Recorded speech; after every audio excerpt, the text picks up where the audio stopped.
small till it ain't, till it ain't, till it ain't, till it ain't. I'm building up a wall till it breaks. She hated when I call and it's late. I don't wanna keep you waiting. I hope I never keep you waiting. She think I know it all, but I don't. Hey, Caitlin. Hey Scott, how's it going? It's going good. How are you doing? I am excellent. I got back this week from a week-long trip to Madrid, gave a presentation at Semphi, but also just kind of hung out in Madrid, which might be my new favorite city. Yeah, you loved it. Had you been there before? I had never been there before. I actually studied abroad way back in the day in Mexico and Cuba, so I've got a little bit of Spanish. Uh-huh. Those are maybe stories for another day, my travels as a youth, but I'd never been to Spain. Um, so that was fun. That's awesome. What was your favorite part of the trip? Um, Maybe discovering Spanish vermouth. Maybe I should say something more intellectual, but I didn't even know Spanish vermouth was a thing.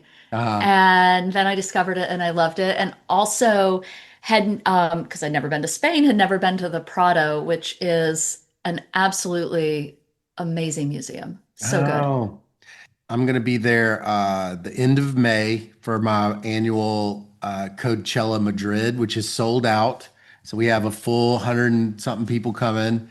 And then with Kyle Butts, Mark Anderson, and Dan Reese and Augustin Case doing it with us. And then I'll be there again briefly in July when I go, or the end of June, July when I go to back to Sebastian. I'm gonna go San Sebastian. I'm gonna bounce through there.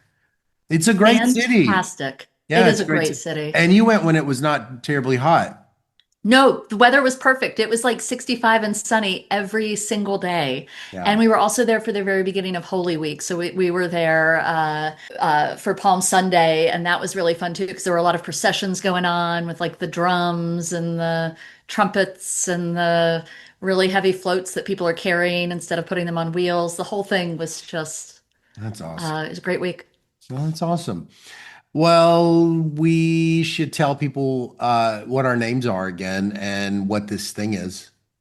Yeah, yeah. Okay. So I am Caitlin Myers. I am a professor at Middlebury College. I am Scott Cunningham. I'm a professor at Baylor University, visiting Harvard for 1 year at the government school. And what is this thing? This thing is two economists come together to do a research project on a podcast with Claude Code to help them. It's got to be the best in that genre, probably. Number one rising Number in one that in the two genre. economists write a Yeah, paper in public with Claude Code. exactly. That's what I Excellent. try to do. I try to go like shoot at the big fish, small pond. Yeah. There we go. So now we're like massive fish in a pond that just is us in it. Yeah, we're like those goldfish at the fair that are just in the sad little bag. Yeah. Yeah. Well, I have an icebreaker. Okay. Um, is there a piece of data that you maybe always thought was fine? You trusted it for years, and then you eventually learned there was something wrong with it. I'm not a very trusting person, Scott. So all data Every are data, I side eye every data set. I'm like, really? all data are wrong, but some are useful. I suppose that, yes, we could apply that famous quote to data as well. I mean, no, I don't have a terrible story of a data set that let me down. Hmm. But I will say that I think we have a rising problem from decreasing response rates to government surveys, and I think we're not talking about it enough. Yeah. We we all know. I think anybody who uses like the current population survey or the ACS or like pick your survey conducted by the U.S. government, and I suspect this is true in other countries, and response rates are going down. Yeah. And I really wonder I'm what sure the it's not, I'm implications sure are. it's different by groups too. Right. I don't think I don't think it's random. Uniform. Yeah, right, right. How about you? My dissertation. I wrote my job market paper using the National Longitudinal Survey of Youth, which I don't know if you Uh-huh. ever used it. I don't This, know if you've used it before, but the 79 and the 97. okay, that was my And question. the 97 was the one I was really focused on. I believe it was 79 and the 97 that I messed up. And so I had my dissertation was about sex ratios and like local market sex ratios and its effect on risky sexual behavior. And one of them was the outcome was how many people did you have sex with in that Hmm. last year?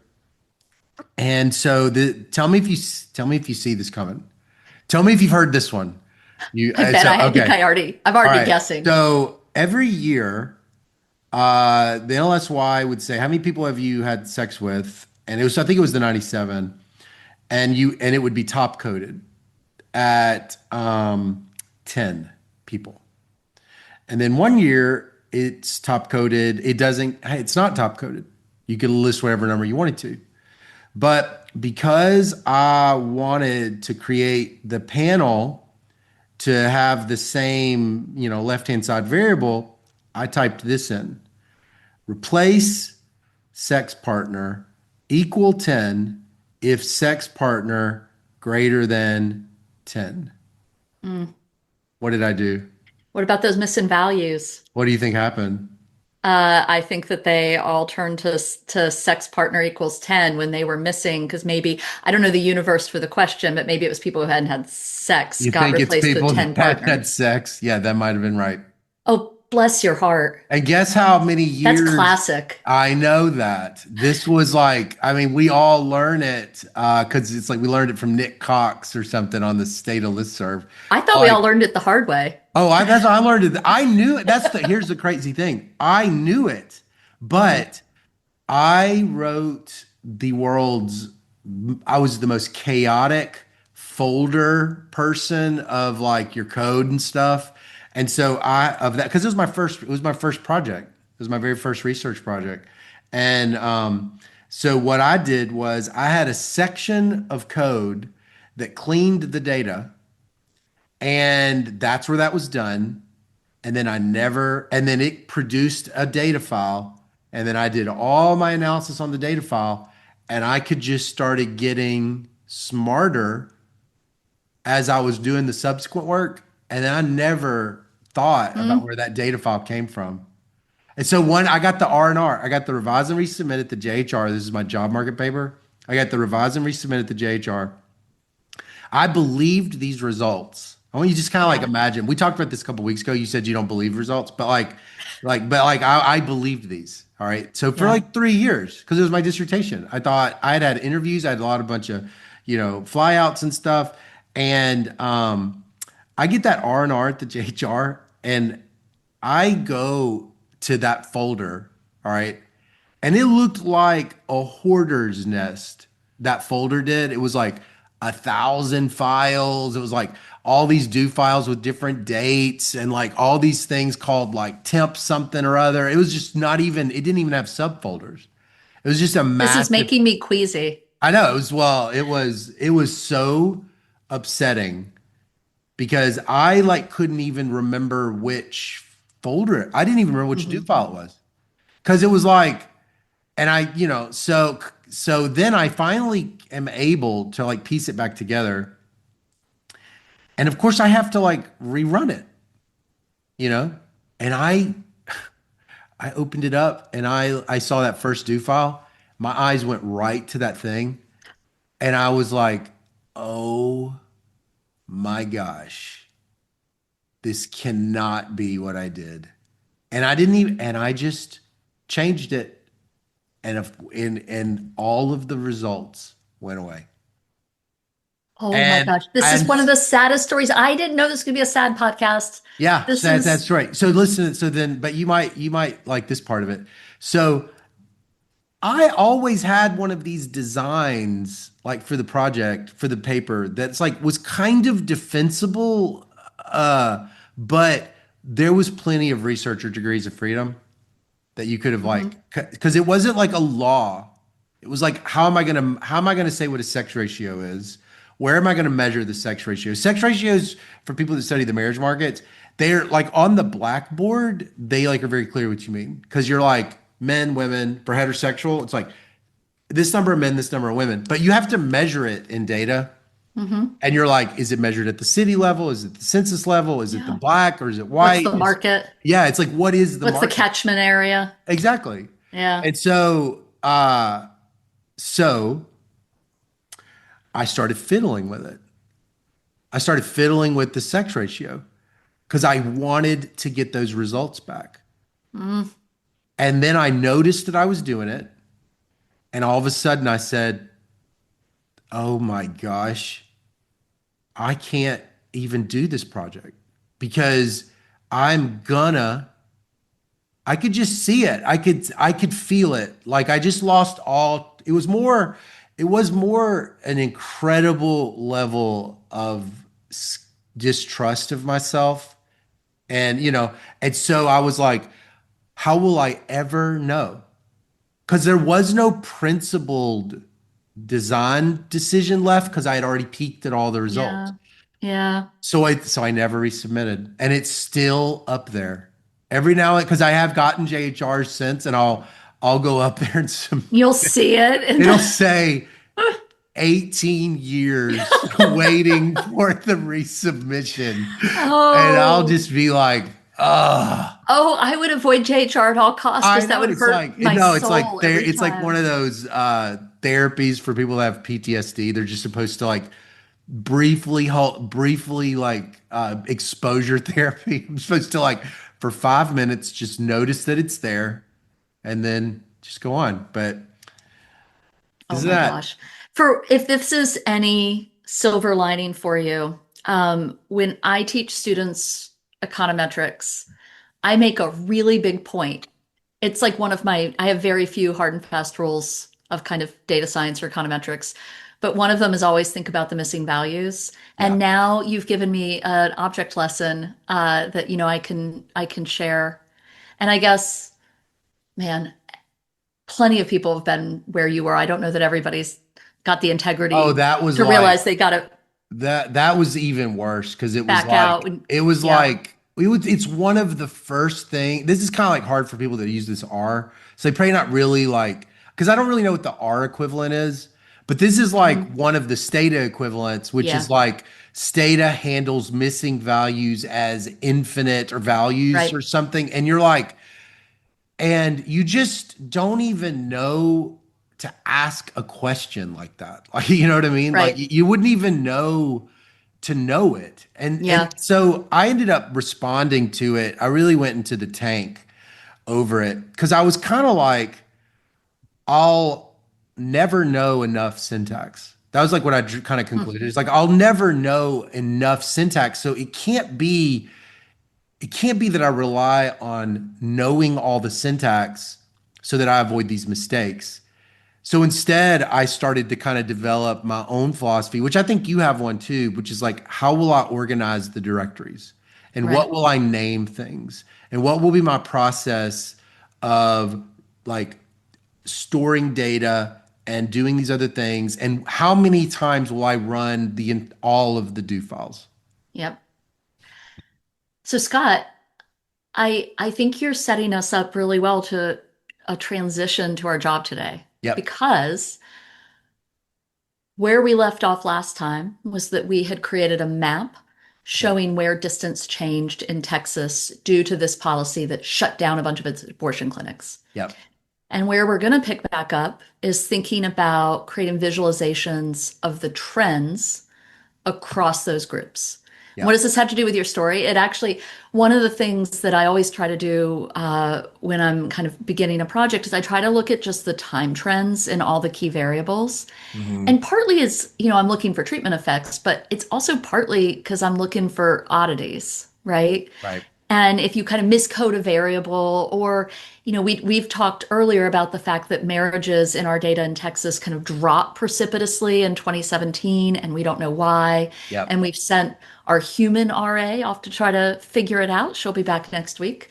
But in any Okay. event, I'm thinking maybe, this is kind of a good segue to like, let's look at some trends and see how our data look. That sounds great. Okay, so ordinarily today you're going to be the host, right? And you can Yeah, I do think you so. share your screen I'm or going to. So, Scott, okay. I just want to warn everybody. Scott, you have a lot of experience sharing your screen while you talk to Claude, and this is my very first time ever sharing Mhm. my screen while I talk to Claude. So, this will be a bit of an adventure for me, but I should be sharing it. You see in my big white screen. Oh, you know what? I wonder when I pop up visualizations if we'll be able to see them. Well, we'll find out. I'll change the share if we can. Okay. Okay, so we're just looking at my blank Claude Code, and I have a new project started. And we shared back, I think, in like episode 2, you put in Dropbox the whole project folder where we were working, and so I've just already directed Claude to it. Although I've never worked there, I've just watched you and commented. So You I'm know, gonna one of the say, things, real quick, one of the things that yep. we've been doing is we've been asking Claude after each of these to create a progress log. Mhm. And so there is like even though you are jumping in this for the first time, we've been creating our own time machine as we go. So if you just ask him to read the readmes and read the progress logs, but don't read the PDFs, then he will get up to speed. And you just say, tell us where we are. All right. Okay, so here we go. This is also a test. I took typing in high school, and it was one of the most useful classes that I ever took. So we'll see how I do it typing under pressure. Yeah. Yeah. Because I was watching our episode, some of our episodes recently, and I realized I can't seem to listen and type at the same time. Because I would Yeah. every time Well, you would give me instructions, I couldn't I kept getting confused. yeah. I mean, one of the other things we could think about is a lot of people just talk to Claude instead of typing. Yeah. And I think that I personally, for me, typing or writing like that is thinking, and I think Yeah. I'm better at it if I'm typing, but we could consider trying just talking to it. Whisper or something, right? Don't they use Whisper or something? There's some kind of because we don't actually have a microphone on the local I think that's right. Yeah, I desktop think you have app. to install Whisper or something. That's what Yep. it is. Okay. Yep. All right. I'm noting it says a file doesn't exist that it was looking for, but hopefully it just was surprised by the name. It's finding lots of other stuff that, aha, Nope. here we go. All right. Here's where we are. Scott. It's not Scott, it's Caitlin. Um, but other than that, we're okay. We should change that. There's got to be a way that he reads every time whose folder structure are we in. We'll fix that. Yeah. We'll fix that. Okay. All right. So it's telling us in our last session, we built two choropleth maps showing how HB2 reshaped distance. And we had a review deck. Well, I barely even remember that we had a review I made deck. that for us today, but we don't have to look at it. But yeah, I asked him to look over what we had done and to possibly help us to review it for the sake, but we don't have to go through it. Okay. You don't think it's necessary? I do think it would be good. I asked him some kind of questions, but then I did ask him to like do his own investigation. I forgot that we had asked Hannah to get to the bottom of the Hmm. 2017, 2018, but I did ask him to like don't do any more hypothesizing what was wrong with the data, find out Find out. conclusively, and find two independent sources to confirm it. So he's got like a conjecture about what went wrong. You know what? I don't want to see it yet then because I Yeah. would love for Hannah to be here and for us to compare notes when I she know comes that's back. probably a good So idea. let's pin that one for next time. Yeah. And let's maybe then pick up, I could think we you, have to, if we do that, then we skip part 3 of the deck and it's just part 1 is going to be going over the maps that you told us to do. And he has the maps. And then part 2 is to clarify what it is we're going to do today. okay, got it. So I asked it to show me the deck, and this is where typically I would just open this in a window myself. Yeah. But since I'm sharing, I realized I only shared my Claude screen. Let's Okay. see. So I'm not sure that that is going to work. Let You can me, stop and redo it. I'll, Can you like, I wonder. Yeah, I'm not Yeah, sure. I'm pulling up the deck right now. And I'll stop the share and restart it so everybody can see it. I'll just have to share my whole screen. So let's stop the share. Sorry, folks, for making this a boring podcast. And let's share probably the whole screen Yeah. and open our review deck. How's that? Yep. That's That's it. okay? Mhm. All right. So what section do you want me to go to? Here, let's look at this. This was kind of what you emailed me about Yep. us doing today. Yep. So you said we pick up by discussing how we want to visualize the Diff-in-Diff intuition of changes in marriage, see what we can get Claude to do in terms of producing trends by distance category and a bar chart. That would pretty much wind up our data viz, let us move on to Mhm. regressions. Okay, so that's is that still right? Is that what we want to do? I think so. Any Okay. objections? No, that's good. All right, so let's All go to the right. next slide. Okay. So last meeting, distance variation maps from the previous session. So this is the map that I thought was super beautiful, and you might want to describe for folks what it shows. We've got this what's that color, the lighter color called? Is it kind of pinkish or what is that? It's like a Tan? very, very light Salmon? salmon. I was gonna go salmon. Yeah. So it's kind of like this, it's this different colored chloropeth or heat map of all the counties of Texas, of which there's 254. And the lighter colors show that the change in distance to the nearest clinic after House Bill 2 did not change by much, which meant that the clinic didn't close, or whatever clinic was closer did not close. And the darker colors mean they had to go further.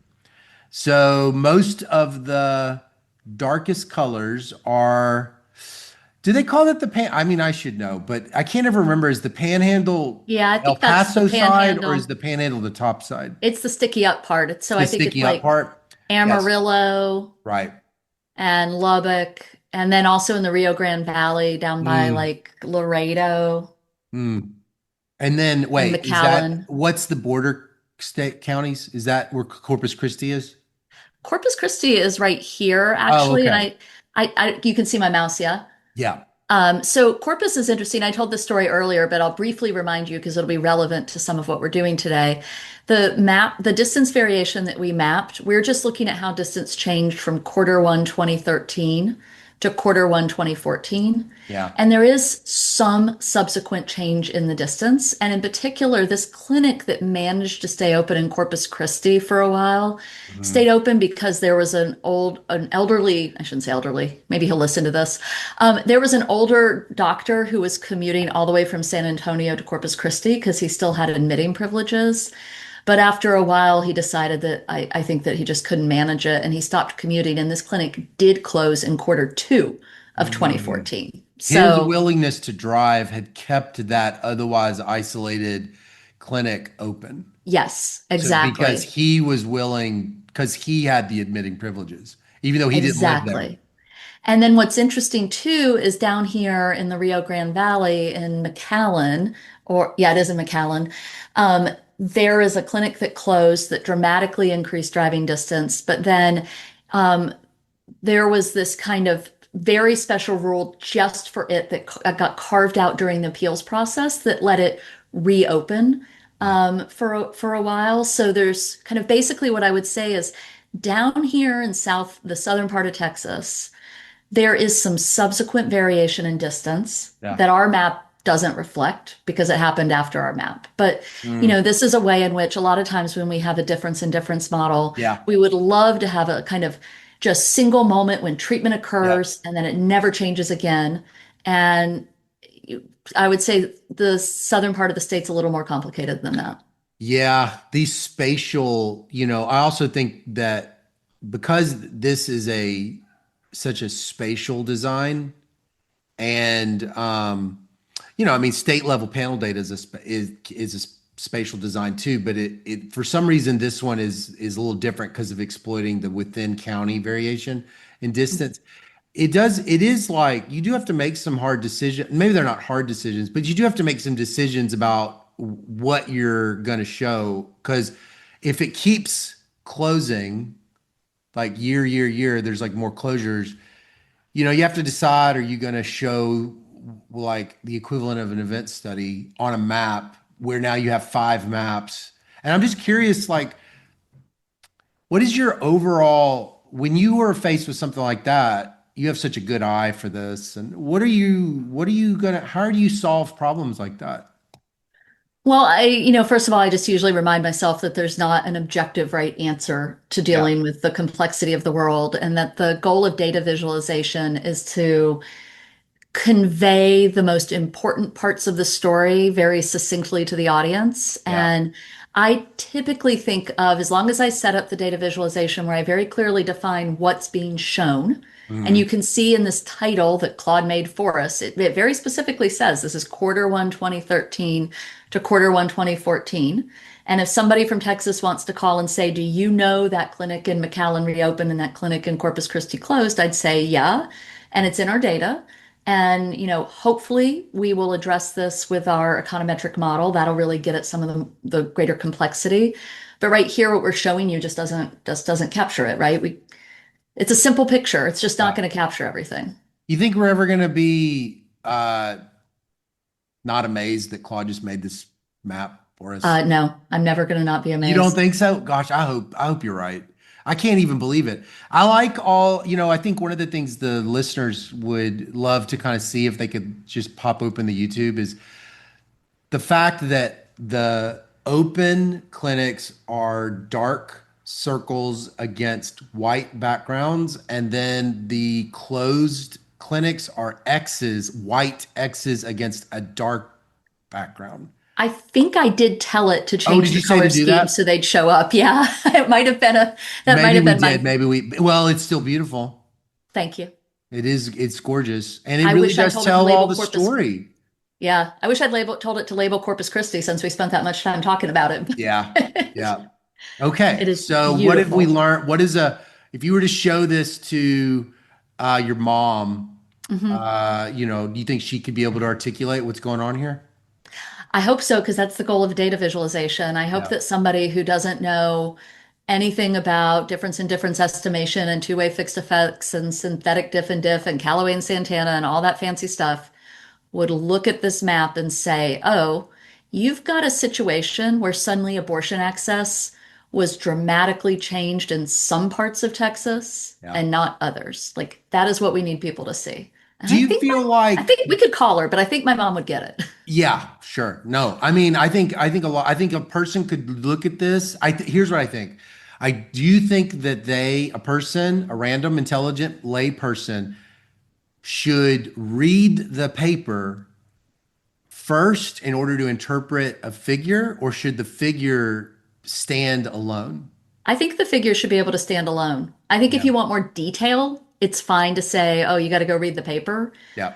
But the test of a good figure is somebody could turn directly to the figure and know basically what they're seeing. Tell me what you think about this. The Ben Affleck and Matt Damon, they like have been making these movies for Netflix. And Matt Damon was in an interview and he said Netflix said this to him. He said, everybody that watches our movies, they're different than the people that are watching the movies in the theater. Because in the theater, they like have no distractions, but at home they have all these distractions. They pause it. I guess they kind of can tell they're pausing it and stuff. So he said he encouraged Matt Damon to therefore, because they are distracted, to remind the viewer the plot of the movie as the movie goes on. And I was kind of thinking, I wonder if that's what we should be doing in making our figures and tables. Yeah, Remind them the plot of the movie. that made me sad for art, Yeah. but it doesn't make me sad for economics. I think it's a fine rule for I economics. think it is too. Assume that they are distracted Yeah. and therefore make them want to stay engaged rather than Yep. getting upset that they're not engaged. Okay, got it. Yep. So, I'm flipping through. We have a couple other versions of this map we could talk about, but Scott, Yeah. I'm wondering if what we really want to do is spend the rest of our time today um, deciding how to take the identifying variation that we're seeing Mm-hmm. visualized in this map, the variation in the change in distance, Mm-hmm. and match it up to changes in marriage outcomes. Yeah. Is there Okay. anything else you want to see on the slides before I stop No, driving them? no. Nope. I'm going to be totally honest and say that I don't really totally remember what kind of shape the marriage data are in, Right. but I do know that what I would really like to see next is one of two things. You tell me what you think about this. One impulse I have is to ask Claude to create a graph that shows trends in just maybe total marriages and maybe per capita marriages, not sure Mm-hmm. which, Mm-hmm. over time across each of the distance change categories that we see in the map. Okay. What do you think about that? I like it. I know that we have already done the big description. Because when we were doing the marriage audit, we made the marriage. So we kind of have a sense of the levels. We know that the levels in Texas were go up until I guess 2017 to about 200,000, and then we've thrown that data out. Which so Mm-hmm. there's that. Mm-hmm. And our identifying variation is coming from, you can say our identification is coming from counties, but it's coming from distance. And the idea of bending the distances, and then showing marriage trends by bends Mm-hmm. seems like that does capture our research question, right? What Yeah. about before though? Do we Well, take a bit, do we take like a, do we take like a, this is a county that will go up by 100, and then pre-treatment, they are still right. that county. They just didn't go up by 100. Do we want to do like, because continuous diff and diff, it's harder. It isn't like as straightforward of an event study as you get with a binary treatment. You kind of have to think So, about it a little. yeah, I mean, I think the nice thing about our experiment is that while it's not a totally clean, perfect binary absorbing treatment, just about all of the distance change really does like that shock is primarily focused at the end of 2013.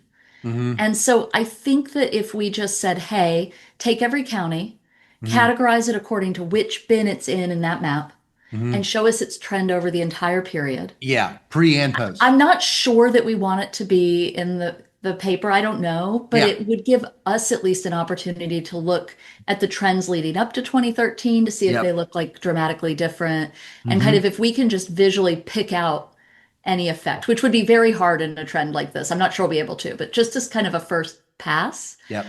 But I'm wondering if we need a population denominator because now when we aggregate marriages by region, some of these regions just have way more people. Oh yeah, this even the compare like even the we know that 5 counties in Texas, 41% of the state population is in 5 counties, which is about Right. 15 million people.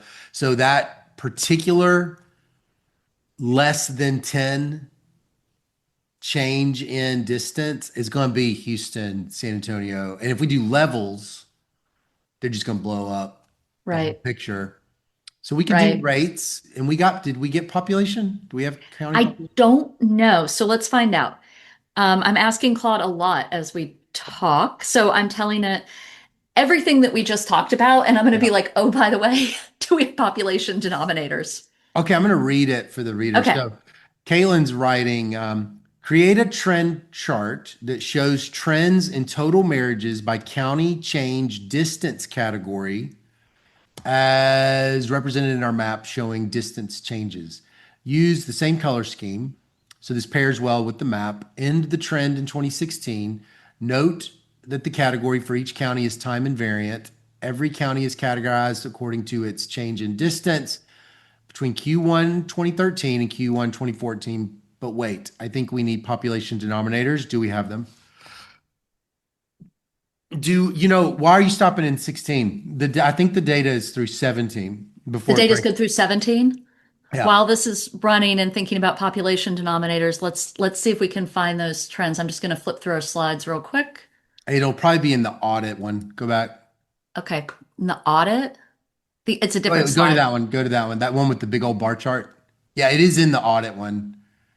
Oop, That oop. one right there. Yeah, see, Oh, that's you're it. right. See, It's good it through goes down to 2017. 2018. Well, that's a good catch, Scott. Thank you. I will tell it when it comes back. I think You it's can looking tell for him right now. He'll population. go ahead and fix it now. If you tell Oh, him let's right. see. Sorry. Make it end in 2017. Okay. Let's see While what it it's says. doing that, Caitlin, while it's doing that, I wanted to kind of get your opinion on something. What's your opinion about these falsifications as a general part of the causal evidence? Well, tell me what you mean. I'm not sure. Well, This so feels like a like really big question. let's say that there is a gun law that is Uh-huh. passed, Yeah. and for the sake of argument, you're convinced that this gun law should only affect gun crimes, right? It Mm-hmm. shouldn't affect sexually transmitted diseases, Mm-hmm. right? So like a But placebo test. placebo, I use them kind of, yeah, placebo or falsification Okay. or negative controls is what they call it in biostats. So placebos. Okay, so what is your opinion about their value in observational studies? And do we want to go ahead and pre-register one on the fly right now? Oh my gosh. We don't Well, have to. We can, we can keep floating the idea, but I think in general, I like them. Like I have another paper right now with Jim Flynn and David Monroe where we're looking at the effects of post-Dobbs distance changes in abortion and post-Dobbs bans on condom purchases using retail scanner data. And we've been working on falsification checks where we basically try to come up with products that we don't think should be like remotely related to abortion access, like right. athlete's foot cream, Yeah, and see like those. running the same model. And I think in general it's a really good idea. But there's Right. some projects where it's just like I have a sense of like, oh, I could just do this, right? Like Yeah, athlete's I foot know. cream. Right. That's And the then there's thing about others where it. I'm like, what's the placebo? Yeah, no, I mean, when you think about it, this is where I actually sometimes wonder if the economists, our age economists, coming after Becker, you know, is Hmm. like, and so much of economics, our age is like economics is behavior. And so, you are able in econ to tell almost any story where there is substitutes and complements and changes of relative prices and moving through general equilibrium, and all of a sudden abortion clinic closure is actually having an effect on how much time you're spending watching television, and it's like, Yeah. so to an I economist you're like, it's almost it's almost something you're proud of, that you know how to do those kinds of things, but it makes it really hard to come up with a falsification. I think that's exactly right. I mean, I think we're really good at talking ourselves into, and this is where I know you're a fan of DAGs Yeah, and so directed acyclical graphs. Did I get that right? acyclic. Acyclic, thank you. Uh, And this is where I think like kind of taking a step back and thinking really carefully about the pathways through which your treatment potentially affects your outcome, because a lot yeah, of times that's where you start to think about other outcomes that might also be affected. And it can be a yeah, way to think through the kind of the placebo test. And, yeah. the thing is, sometimes I have to stretch, but can often come up with a story where the treatment affected just about anything. And then I kind Well, of that's the throw my thing. hands up in the air. Something as massive as half of the state's abortion clinics closing Right. really does make it. I mean, it all kind of depends on how. This is the challenge. Like, it kind of depends on how important the policy change is. And that's the whole Mhm. problem, is like, the more important the policy change is, you're almost kind of like, I'm not really positive. I'm not really positive what it's going to do. Like, it could do all kinds of stuff. And I take such an agnostic position ex ante. But then you're like, okay, but then you're like, well, if it's really, really small and surgical, well, then you're in this other problem, which is like, well, why am I even studying that thing? Because Right. that doesn't seem like that's even a big deal. Yeah. Yeah, so I was kind of wondering, maybe we just could think about it. Yeah. No, I'm totally happy to think about it. I'm noticing, by the way, while we talk, a couple things for us to kind of consider. So it was looking for population denominators. And it told me it found SEER data, which is a very common source of getting population denominators by county, because they publish estimates broken down by individual year of age, sex, and race ethnicity. So you can kind of Yep. construct whatever you want on a county by year level. Yep. And they said, well, use that in JHR, but the population's in 2 years short of your endpoint. But then Mm. when they say the Myers CSV has it, I think they're talking about my distance data, and it Mhm. does. I know that. And I know that it's SEER populations. So Mm. I went ahead and told it to use that. But I just want to flag for you something that I don't know if Mm. it does realize this. Okay. Those populations are the population of women aged 15 to 44. Yeah. Or And childbearing kind of ages. women of childbearing age. And so I'm just wondering, is that the right population? We'll use it for now because it probably doesn't matter much, but like, is it the right population denominator For for marriage. marriages? Yeah, right. Historically, maybe in this, when you think about your JPE, kind of looking at shotgun marriages, you might think about marriages that are younger, Hmm. you know, but I don't know if that's necessarily the right way to think about it. It's hard to know, right? Yeah, exactly. Also, race too, because, we have the ability that technically we might be able to do a fuzzy matching on these Yeah. people's names, Hmm. and we can extract race out of this. And we can, it'll be noisy, but we could possibly get the race of the marriage. Hmm. And which, by the way, we could look at interracial marriages, maybe. We could. The other thing I'm thinking is we also have the age of both people getting Yeah. married, Hmm. and we have ages of women. I mean, I just think for our purposes today, this is probably not a bad idea, but I think I'm going to tell Claude, please remember for next time that I want to come back to the population denominator and consider whether women aged 15 to 44 is really what we want. Yeah. Yep. But I'm not going to get hung up on it right now.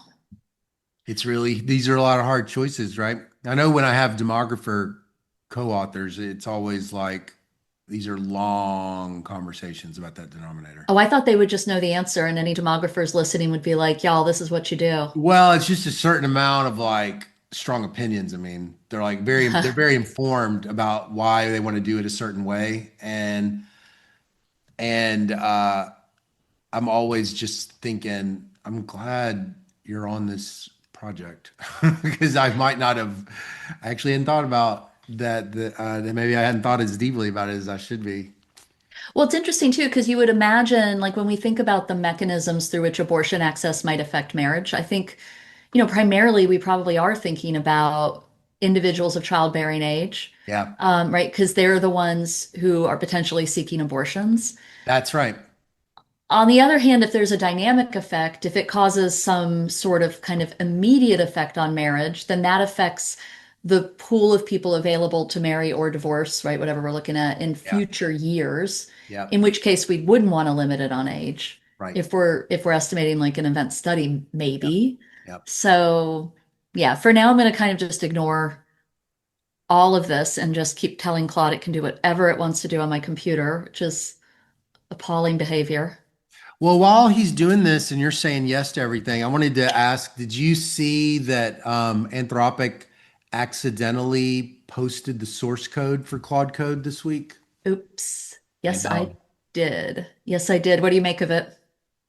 Well, the story, I know, I don't know. I think it's very early to kind of know what the repercussions are going to be, but basically, Anthropic in posting some kind of thing, there was like some kind of dot map file in there that mapped Mhm. out the entire or like a big portion of it, half a Yeah, and they million said lines. they pushed it to Git, and it was just like human error. Yeah, it said Like not malicious, not hacking, like somebody just accidentally put it in a public repository?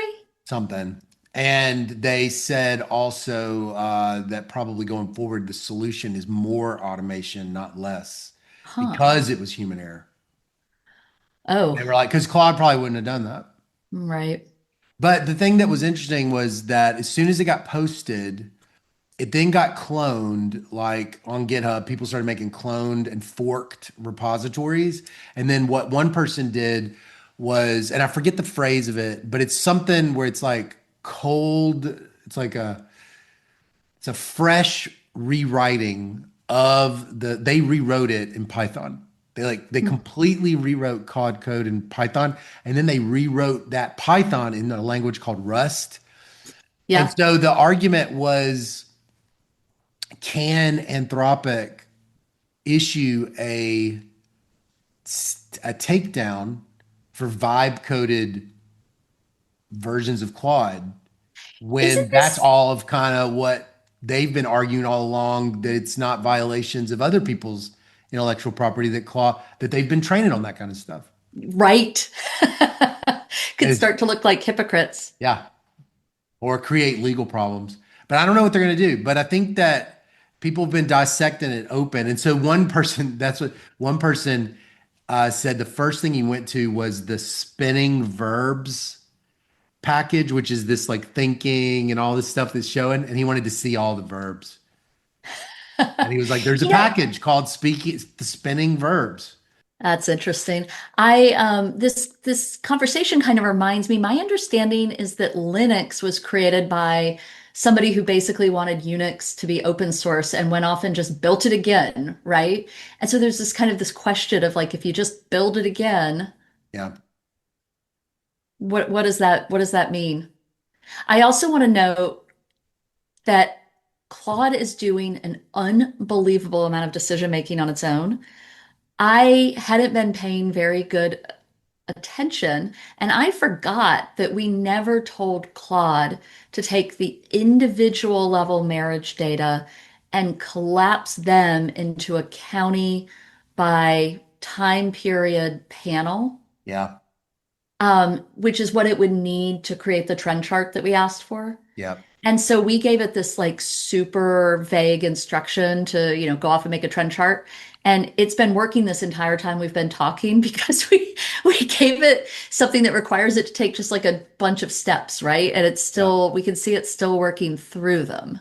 Do you feel like you're noticing that as you work with it, that you are not as precise in your instructions as like you probably would have been with an RA or something, or even with yourself?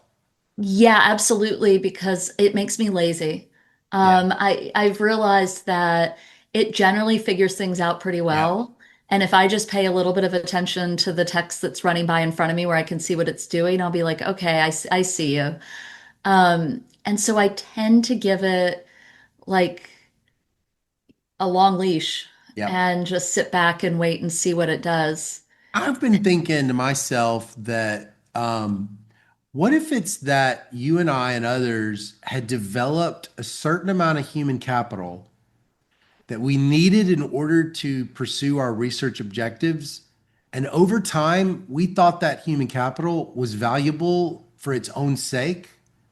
And really, it was just a means to an end. And the end was to achieve the research objective, not to be as like clear on every single thing. Because if he's like, if he can figure out what I'm doing, what I'm saying, then why do I have to be as precise if he's going to figure out how precise I really am? Well, first of all, I don't think we're to the point where we're anywhere near actually being able to totally trust him. I think we still have expertise to bring to bear here. Yeah. Um, but secondly, I think we're back to a theme that we touched on before, which is like, what is the ultimate goal here? Is it to produce new knowledge? Like, is it the knowledge itself, or is it the process of thinking? And I think this is a place where we have like a real key difference of opinion because Yeah. for me, like so much of the satisfaction that I get in my work is from the figuring it out part, Yep. like the process. Hmm. Um, No, but I I'm totally agree. Well, no, yeah. I mean, I think that is like a positive economics statement. It's a fact. Like, it's a fact that you feel that way, that you love the process of learning and the process of discovery. I do too. I think where my question was is those are the shadow wages of the researcher. Hmm. And the point of science has never been to employ Yeah. scientists. It's never been to make me feel good. It's not been, no. We feel good, and that's why we've selected into the job, Hmm. But now it's like, what happens when you don't need the science, you don't need the warm and fuzzies to get the science made. Hmm. And then you kind of are like, I mean, I don't know, you know? Hmm. So, Scott, we have a figure. Okay, Claude's let's see already it. looked at it and already told us. Claude says it sees no obvious divergence after HP2. I'm going to look at it in 1 second. I promise. Okay, But it yeah, just, let's read what he says here. Okay.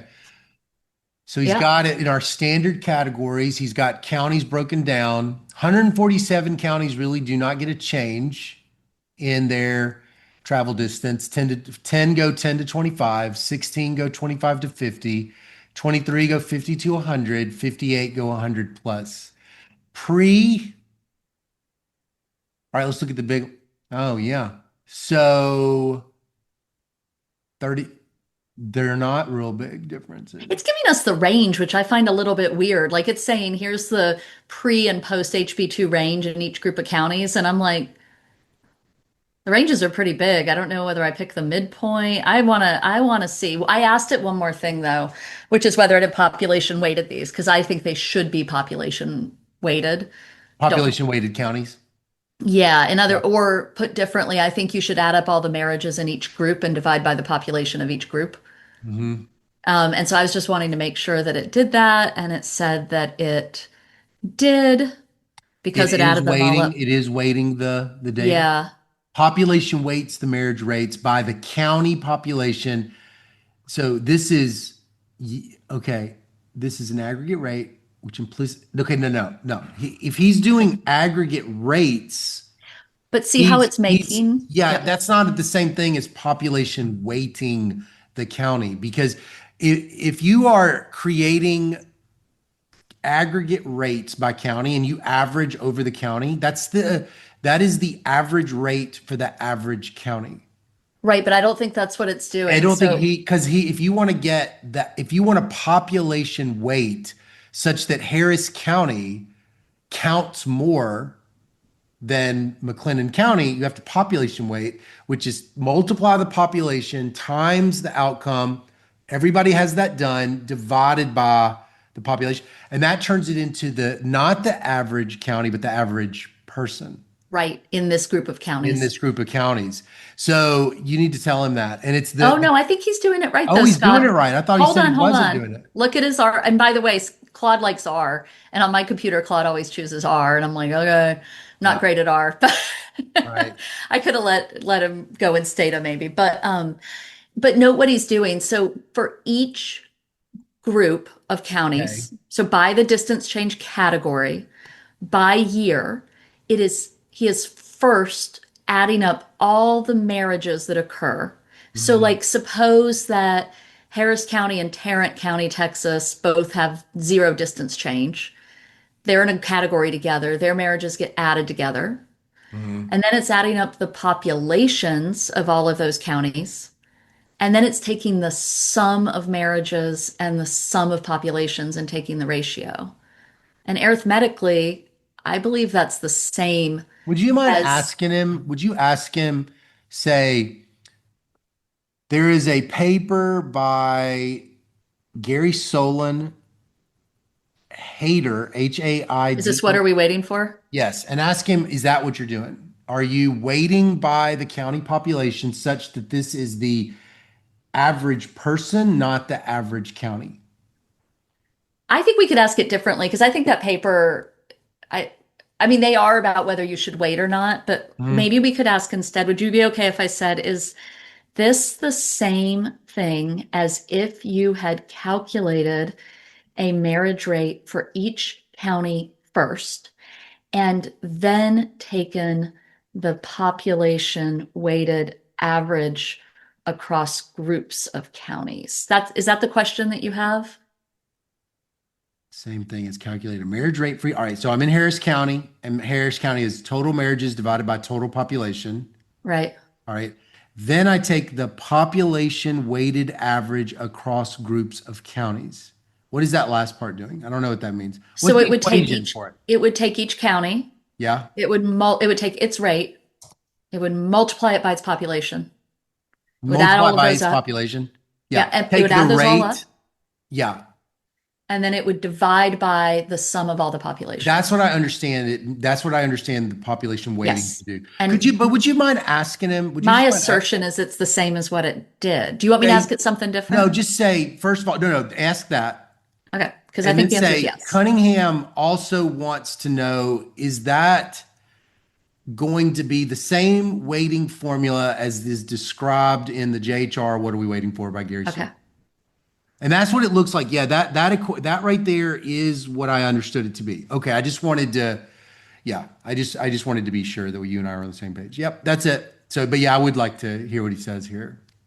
I love that. What are we waiting for paper? I know I love Classic. that paper. I love that paper. Great.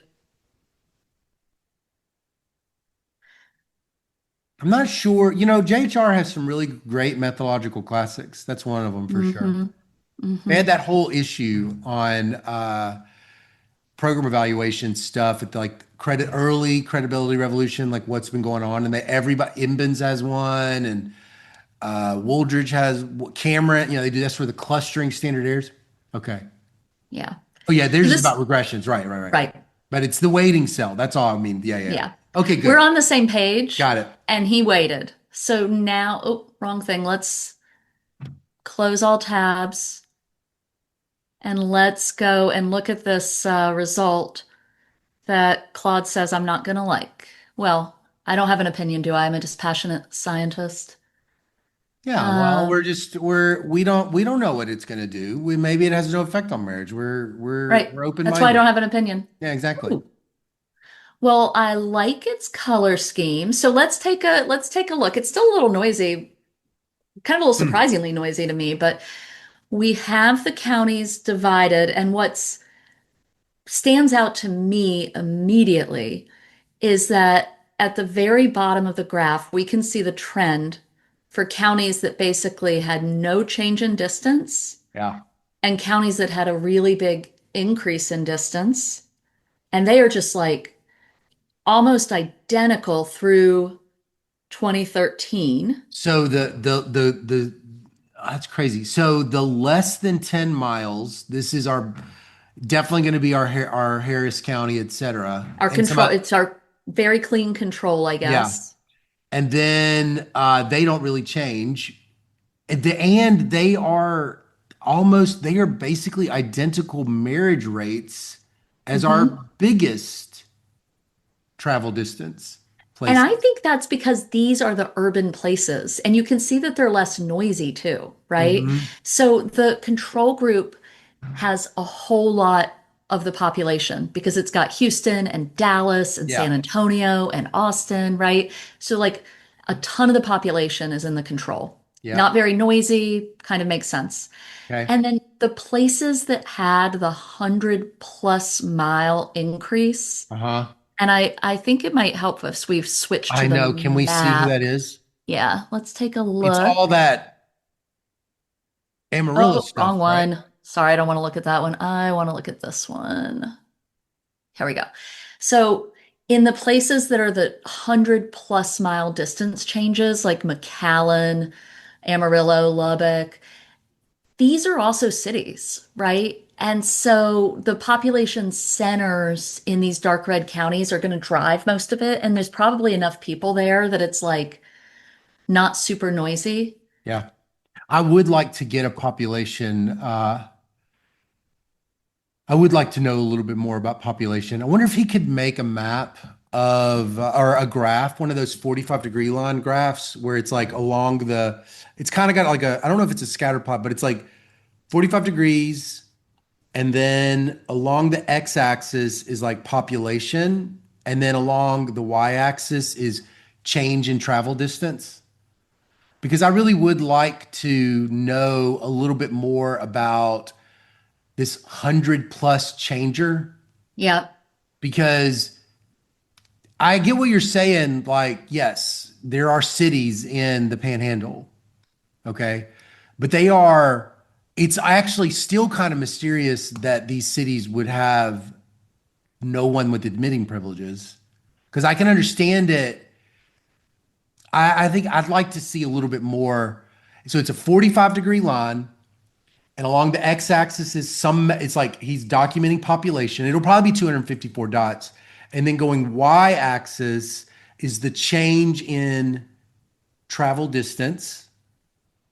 It's not marriage. It's just travel distance so that we can get a sense of, is it like, what is that exact relationship? Yeah, and I would tell it to make it right now, but we're, once upon a time we thought half an hour was a good length for our podcasts. Yes. So I'm going to make this a note for next time, but can I just make one comment about what we're Yeah. looking at here that I think is Mhm. kind of interesting? And I said at the beginning, at the outset, that I wasn't sure that you would be able to see much in this line graph, and I'm thinking about other ways to look at it too. But I just want to point out that after HB2, if anything, it Yeah. looks like there's a relative decline in They're totally, marriages I mean, if I've ever seen in the parallel places with the trends, biggest distance those increase. pre-trends, it's not even pre-trends. They're the They're same perfect. line. They're perfect. And Perfect. The control group and these 100 plus are on the exact same marriage rate trend. And they do and diverge. They do mhm. diverge. I mean, I that really stands out to me. And I think for folks like where this graph isn't effective yet, and we will keep working on it, is the And other Caitlin, we don't groups know of what's going on with counties that. We don't know are what's going on with noisy. that third graph either. We don't know what is going on with that 50 to 100 because it looks like it's also following similar trends. Beforehand, they're just level Yeah. differences, but then something's going on there. Mhm. 2017 is a wacky year. I keep kind of not looking at it. Well, let's say that what we want to do is come back to this and think about the fact that in the counties, and we'll make this scatter plot, but the counties that have the gray or the dark red groups, no change in distance or a big shock. They're not very noisy. They're right on top of each other with the pre-trends. We see a divergence. But then we've got these other counties that have intermediate changes in distance, and they're not, or mostly they're not urban. I think they have much lower populations. They're noisier. They have higher baseline rates, and they aren't showing us anything clear. The only thing they are showing though, and this is not really about our design, is that from '09 to 2013, the 10 to 50 mile changers experience a fairly dramatic increase in marriage rates and then just plummet right at the House Bill 2. Now, it might not Mm, be, we may not have a credible design for those groups, We yeah. may or may not, but the weird thing is if you just kind of ignore the diff and diff part, House Bill 2 starts and marriage rates plummet for our whatever color I mean, those colors are too similar to each other. I can't figure out which one is which. Oh, I kind of like them, but we could give them different. Well, we can change the colors. It's a good idea for But everybody. but but Give don't them. you see what I'm saying? It's like an interrupted time series drop. Yeah, but I don't know what the population of these That's the places is. problem. Is it So is I'm it just super worried. I don't want to make too much of it without knowing how many marriages we're talking about. This could just be noisy because it's rural counties. he's also not weighting. I don't think he's weighting this one. He says population denominator, but does he say that he's doing weights? Yeah, he's Where's he saying it on this thing? he's saying, oh, what did I just do? Yep. So what he's saying is that his method is equivalent to doing weights, and I Okay. agree with him. Yeah, we definitely want to just check the code though to make All sure that's right. what it's doing. But we can do that later. All It right. just surprises me he doesn't say it in the footnote See. Okay. Um, we because he would usually also, say it's population weighted, I think we can just have her not say it, but I'm just going to leave it as a not no. just rates, not just rates, population weighted. Yeah. Yeah, but could you say that to him? Say just to check. No, no, no, no, no, no, no. Nope. I was These not clear graphs, enough. Hold on. these graphs.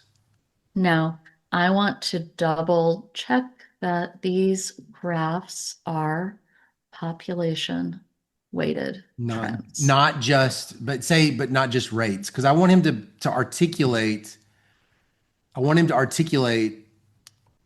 Say Cunningham just is freaking out. So population weighted trends. No, no. I want to know that these population weighted trends. These graphs are Well, population weighted trends, okay. and not merely rates. I don't know what that means. Rates are They're population marriage. weighted rates. Yeah, but it doesn't have to be population weighted rates. It can be, you can calculate at the county level, you can calculate at the county level a marriage divided by population and still not weight up Right. Harris. But And he that's what, is. yeah, that's what I want him to articulate, because I just Okay. want to get him to clarify, because he doesn't say it in the actual footnote. Yeah. And I mean, what he it said seems like he above, would have said that. I think he just didn't put it in the footnote because what he said above, he showed us his code and he said, hey, I added up all the marriages in each group of counties in each year. I added up all the population in each group of counties in each year. Yeah, And that is my rate. That's my point on that graph. I hope so. And It's not that I'm not. yeah. Okay, good. All right. Okay. So he's trying to reassure you. Yeah, I I don't, I just don't need know if he'll be more reassurance. I just need successful than me. reassurance. I just need reassurance. That's it. Okay. Yeah. Okay. All right. He's wanting to. He keeps going back to JHR. Okay, great. So Okay. How do we feel about this? good. Tell him to tell him to write up a progress log. Is he updated or write a new one? Write a new one. Okay. Write a progress Progress log of log. everything we've done since the last progress log. Whoop. Everything we've done since the last progress log.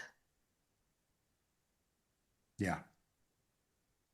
I guess that's what he wanted to do anyway. He knew we were finishing. Yeah. Yeah. All right.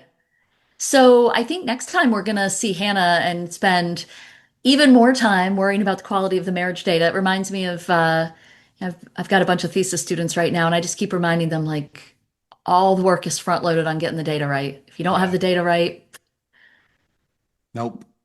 It's yeah. all about not making people who've never had sex before have had 10 partners in the last year.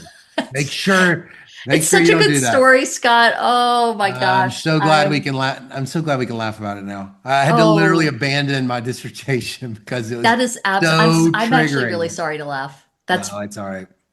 and you know what? Everybody makes mistakes. And Yeah. on the big ones, it's like there, but for the grace of the research gods, go Yep. we, you know? Well, the Like, biggest mistake that you can ever make in research is not try to learn from your mistakes. That's a much bigger mistake than to make them. You're going to make mistakes. So it's all about trying to continue to be embracing the truth is the goal, not, I mean, embracing the truth is the goal. Not being afraid of the answers is the goal. And yeah, if you made a mistake, that's the answer and that's reality. And so you just try to, yeah, do the right thing after that. like realizing you got to put up your hands and step away from the paper. There's Yep. like real research integrity in that. Well, I don't think I'll ever be able to study mass incarceration. I think it's too, I have continued to study relationship markets. So online dating, you saw me present that one paper. Hmm. There was sex ratio stuff in there. There was a fracking paper I wrote about men coming into communities.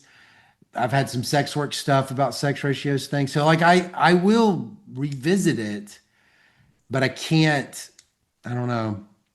Because I believed it. This is kind of the weird thing. It's like, we'll conclude with this, but it's like so many things we do in econ, we like write on the board, and on the board, it's like super easy to do it. Like ignore sunk costs, Hmm. ignore sunk costs. Rational people ignore sunk costs. No And problem. and then like you write down Bayes' rule, and it's like, here's new information, update your beliefs, change your mind. Yeah. You know, it's like one line. It's like change your mind, do the thing. And I mean, those are two very hard things. Ignoring sunk costs is extremely hard, And changing your mind with new information is very, very hard. People double down because it's so painful to change your mind and say, I was wrong Yeah. with the new information, right?